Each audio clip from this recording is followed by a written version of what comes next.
Guys, what's going on? I hope you guys are well. Guys, boxing fans, they're the most ruthless fans in the world. Um, and, I knew that when Terence Crawford beats Kell Brook, that he isn't going to get credit. People are going to say Brook was washed up, he was a bum, this, that. And, those online fans have started saying that exact. And I said this before. It's not like I'm saying it after the event. I said it before the event that this is going to happen. And remember this. I did say that people are going to say Kell Brook was washed up. He was a broken man. He was this, he was that. And basically, that's what people are saying now. And what people want to do is, the reason why Kell Brook became a broken man is because he fought Gennady Golovkin. He went up and he couldn't get a fight. He went up and fought Gennady Golovkin and ended up getting his eye socket smashed to pieces. Never the same after that. Something left Kell Brook that night. He put up a valiant effort and he felt good, probably felt good after, in the sense, yeah, you don't feel good, you lost, but he felt good that, I belong at this level. But that night, something was taken away from Kell Brook. He didn't see it on that night. He didn't see it. But something left him that night, and that was his spirit. That left him that night. After that, I believe Kell Brook's never, ever been the same. Right? Now, boxing fans want Terence Crawford to fight Canelo. There's a lot of clamour for Terence Crawford to fight Canelo. Like, move up and fight Canelo at 160. Are you crazy? Terence Crawford started off at 135. You want him to jump, almost 25 pounds? Listen, Crawford's special, right? So Crawford may finish his career at 160. I don't think so, but he potentially could do. Against the right opponent, he could even win. He's special. And he's not that small a guy. People make out like he's small. He's not that small. He's a big dude, right? I don't think he's as small as what people make him out. He's a small guy. Against Kell Brook, there wasn't a huge... Kell Brook was bigger, but there wasn't a huge difference in there. Like, there was a boy against a man. Brook was bigger, but it wasn't massive. And the important thing is, Crawford's strong. You saw when they came together, Crawford almost picked Kell Brook up off the ground. He picked Kell Brook off the ground and almost launched him. Crawford's strong. He may not be that huge physically. He might not have muscles like Brook, but he's physically very strong. But why would you want a talent like Crawford to go up and fight Canelo, who's equally as skilled, who's probably a bigger puncher pound for pound, right? He knocked out a light heavyweight in his last bout. You want him, Crawford, to go up and fight Canelo. You're going to end up having another Brook situation where Canelo batters Crawford and Canelo would knock Crawford out badly. And maybe something leaves Crawford that night. Maybe Crawford becomes a broken man. Jumping weight classes is not a joke. Jumping weight classes can end your career. Look at what happened to Amir Khan when he fought Canelo. After that, his career was... I know we had a lot of 2.5 years of inactivity, but nevertheless, knockout, going up 2 weight classes you're most likely going to get knocked out savagely. You're going to get knocked out. And that damages you. Knockout defeats damage you as a boxer, as a fighter. Kell Brook didn't get knocked out like Amir Khan, but he took a beating. He got broken in that fight. He had damage to his eyes. And after that, his eyes have never been the same. Even if you look at the fight where this fight against Crawford, he was dabbing at his eyes. He's kind of like his bones have been broke. And you're not the same. And that's what happens when you go up 2 weight classes. And it could happen to you in your own weight class. In the weight class that you're operating in. It could happen. But going up 2 weight classes and putting yourself in danger is not a smart thing to do. I understand fans are frustrated because Crawford can't seem to secure the big signature fights.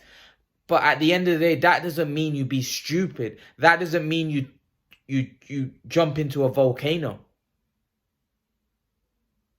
Because that's what it would be doing, Terence Crawford fighting Canelo. Canelo's huge.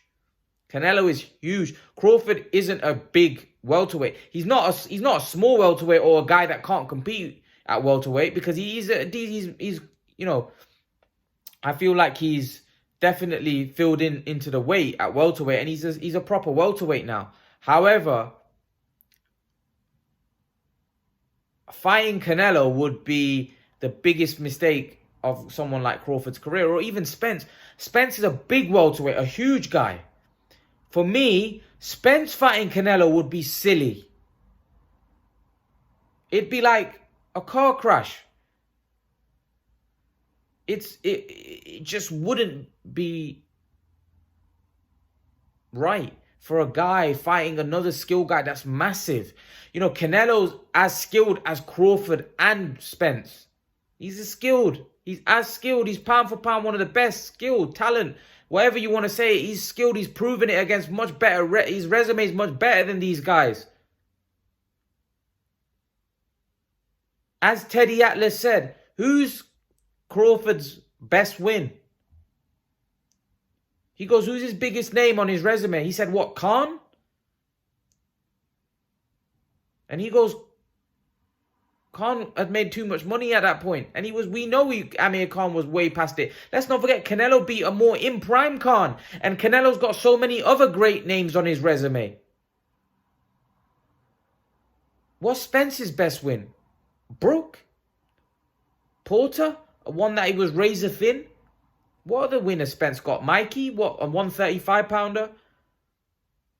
You know, these are guys that aren't even that proven in their own weight classes. And what I mean by that, there's guys that Spence hasn't fought. Spence hasn't fought Thurman, Pacquiao. He's going to fight Garcia. He hasn't fought Crawford. You know, Crawford hasn't fought anybody at welterweight. So, anybody that's considered top 5, top 6. You know, yes, Khan and Brook at one point in their careers were great fighters. Yes, yes, of course they were. You know, and I'm a Khan fan. I'm saying that at one point in his career, he was a good fighter. For sure, he was a great fighter, but he wasn't when he fought Crawford.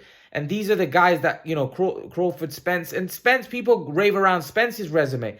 I don't think Spence's resume is that great. You know, he fought Brook. Brook, yes, it was an impressive win. He came to UK and he beat Kell Brook in front of his fans. Yes, that was a great win. However, let's not forget the fight before. Gennady Golovkin smashed Kell Brook's eye sockets. Or smashed one of his eye sockets. That, like I said, after that night, something left Kell Brook. Something left Kell Brook. Yeah, it was a good payday. It was everything. But something left Kell Brook that night. And I just don't believe when that leaves you, you can get that back. And Kell Brook couldn't get it back. And for me, Crawford going up and fighting Canelo would be a car crash. But it wouldn't shock me if... I think Crawford's too smart, personally. I think Crawford's too smart, and I think Crawford's made too much money. He's a very wealthy man for him to go up and take a risk like that for money, because he's already got a lot of money. Do you understand? I feel like Brook had to take that challenge because Brook hadn't made a lot of money up until that point. And Brook felt like he had nowhere to go. And the fights that he was being offered weren't big money fights, where this was a chance for Brook to kind of make us a huge amount of money in one fight. Although it was a risky fight, it was a chance for him to make serious dough, which Brook hadn't made. The reason why I had a problem with Amir going and fighting Canelo is because I felt like Amir had already made a lot of money prior to the Canelo fight.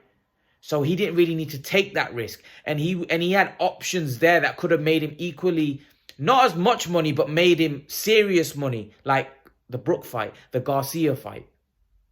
Fights that he was capable of winning as well. But instead he kind of jumped to a Canelo fight, which, yeah, was more money, but it was damaging. And this is what I'm saying. Crawford's too smart because Crawford's in a position where he's seen as the best pound-for-pound fighter in the world. Fighting Canelo would be dangerous, not just a dangerous fight that you could lose, a dangerous fight for your health. And like I said, there's a chance after that fight, you may not never be the same. Canelo could wipe the floor with Crawford, batter, like literally destroy him, and Crawford may not be the same fighter after that. You know, you got to understand Crawford's got a great momentum right now, right? Even though people may say he's not fighting the top level guys, he's got a great momentum, and that momentum's hard to break. Once that momentum's broke, like Deontay Wilder, people say, oh, he's not that skilled heavyweight. But Deontay Wilder had a momentum. He had a momentum where he was bashing guys up. He felt he was on top of the world. He felt he could have knocked out a lion if you put him in there with a lion. Because he had that momentum. He had that confidence. Fury's now Fury dismantling him has knocked his confidence. We don't know if Deontay Wilder will ever be that Deontay Wilder. He may never be that guy anymore. Firstly, guys don't fear you because you've taken an L. And you yourself lose something. You yourself don't believe in yourself like you once did. And that's what happens when you take risks. Like Crawford going up and fighting Canelo. It will be crazy. But that's my take on it. That's my opinion on it. Crawford should not fight Canelo. Boxing fans need to chill out. And these type of weight classes, jumping weight classes need to chill out because it's stupid and it's dangerous. It's dangerous for a fighter's health. Simple as that. Simple as that. Leave your thoughts, guys. Let me know what you're thinking, guys. Remember to please like, share, subscribe to my channel. I'll see you guys in the next video. Peace.